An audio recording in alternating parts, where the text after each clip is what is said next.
Hey everybody, welcome to Jacob's Quest, and today we got our first teaser trailer for Marvel Studios' Shang-Chi and the Legend of the Ten Rings. This is one of, I think, 4 Marvel movies coming out this year.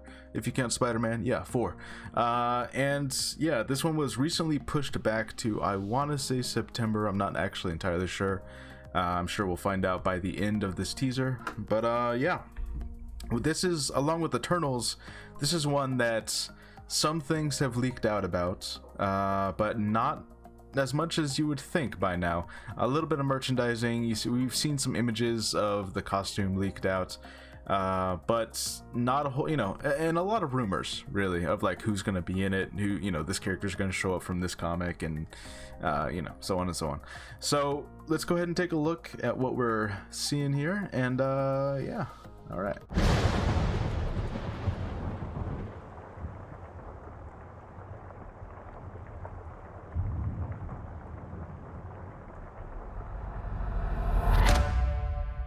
Pretty cool intro. I gave you 10 years to live your life. Now you see me rise. And where did that get you? Huh. You walked in my shadow.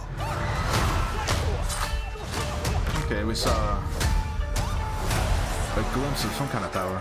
I trained you. So the most dangerous people in the world couldn't kill you. Son, it's time for you to take your place by my side. So is that him? That's not going to happen.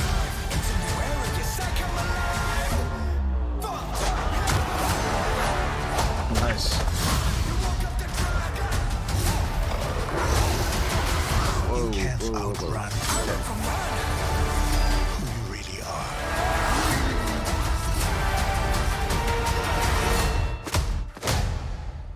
are. Who are you? Okay.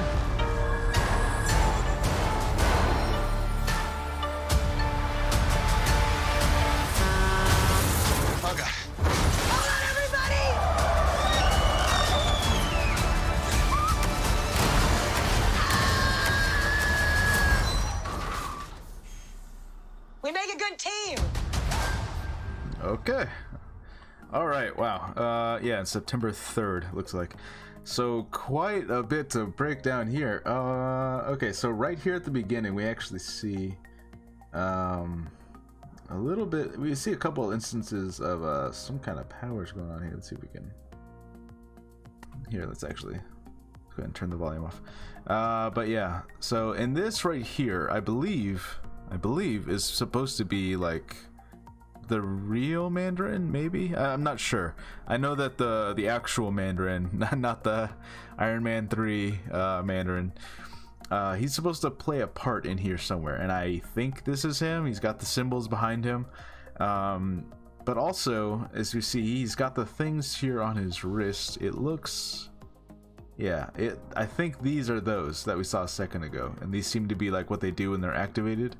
Now I know, I don't know like too much about like the lore behind this, but I know that the 10 rings are supposed to be like, rings that you wear in your finger. They're supposed to be like magic space rings that the Mandarin has, right?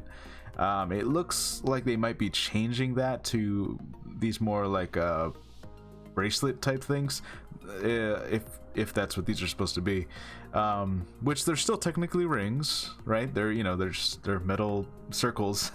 They just they go around the forearm here instead of on fingers. So that's a pretty cool design. If that's actually what I'm seeing here, that's a pretty cool design change. So let's take a look at that again. So this seems to be it, and this seems to be some sort of flashback to when they're activated here. And I'm guessing that this is actually the past. So this is probably the flashback to some kind of epic battle where the Mandarin won or something. And this just seems to be some other assassin I'm sure who has. And look, this is another fighter. She seems to. I don't know if she's like controlling the wind or what, but it's very Mortal Kombat-esque, where everyone has a power. And we can see this is definitely the flashback part. So these the golden lions, and you know, they're using shields and all kinds of flying creatures. This guy with the knife arm. Actually, let's see. We can go back a little bit. Let's see. Okay, so this person here, do we get a good image of who this is? Okay, so yeah, so this person is using what I'm assuming are the 10 rings. 1, 2, 3, 4, 5. Yeah, 5 on each arm. I'm assuming that's what the 10 rings are in this MCU version, and he's fighting him. That might be the final battle. What we're looking at there, that might actually be like the final battle of the movie. Very interesting. So yeah, I think that might be the very end of the movie. So yeah, and of course this flashback sequence and this sequence on the train, pretty cool. Okay, so whoa, hold on. What is that necklace? I wonder if that necklace is important. It's a green colored gem. You know, I don't think any Infinity Stones are going to be involved here unless this movie takes place farther back in the MCU timeline than we thought. But I don't know, something to note, he's got a green colored gem necklace. It seems like that might be significant somehow. So, okay, we got that. Yeah, I don't know a whole lot about the lore of Shang-Chi and his whole deal. Now, I definitely expect them to, at the very least, they're going to make a joking reference to the whole, what was his name? Kevin Tradley or something like that. The Ben Kingsley version of the Mandarin. They're probably going to make a joking reference to that. You know, like, hey, remember when you... Because they kidnapped him. In the Marvel shorts, I think it's called All Hail the King, they actually kidnapped him from jail. You know, like the real 10 Rings people kidnapped him. So I imagine they're going to mention that. I'm interested to see who this assassin-looking person is.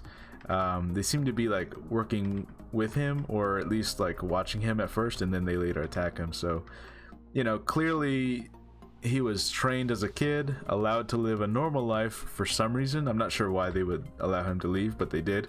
And then they come back for him, and he doesn't, you know, he's been normalized now. You know, he's been able to grow as a normal person, doesn't want to rejoin this life of, I imagine, assassins and mercenaries and just criminals and all this stuff.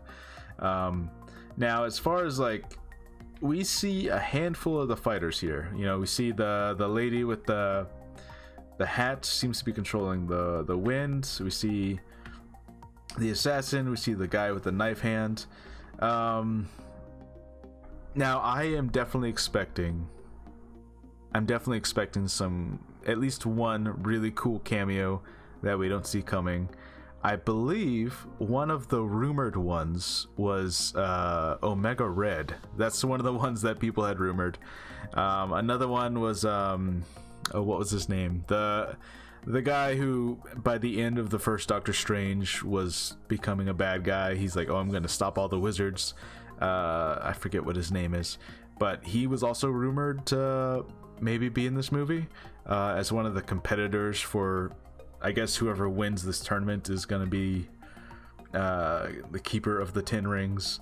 So very, very interesting. And as you can see throughout all this, he actually has the necklace on throughout all this stuff. So very, very curious. Anyways, that's super cool. I don't know if I should look up some of the lore behind Shang-Chi or if I should let it be a mystery. So I don't know. I'll ask that question on Twitter. Let me see what people say. In any case, it looks cool. It looks really awesome. And I do, you know, just kind of like Wakanda, you know, in Black Panther. I appreciate that, like, the majority of the MCU has so focused around New York that you kind of like, there's all this Marvel stuff, people with powers and crazy secret organizations, like it's happening all over the world. This whole world is like this, so it's nice when we get to branch out. Falcon Winter Soldier, we just got to see Madripoor, which may or may not play a part in this movie. It kind of seems like the Ten Rings people would kind of handle Madripoor. That might be like a related element in their world. So it's cool seeing different parts of the world. They're dealing with their own shit. People have superpowers, and there are mystical items and superhero shit, right? So it's cool just seeing these. It seems like a whole different element of what's going on now.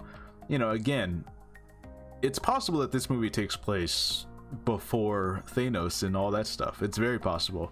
That would be a surprise, because there's nothing here really indicating when this is.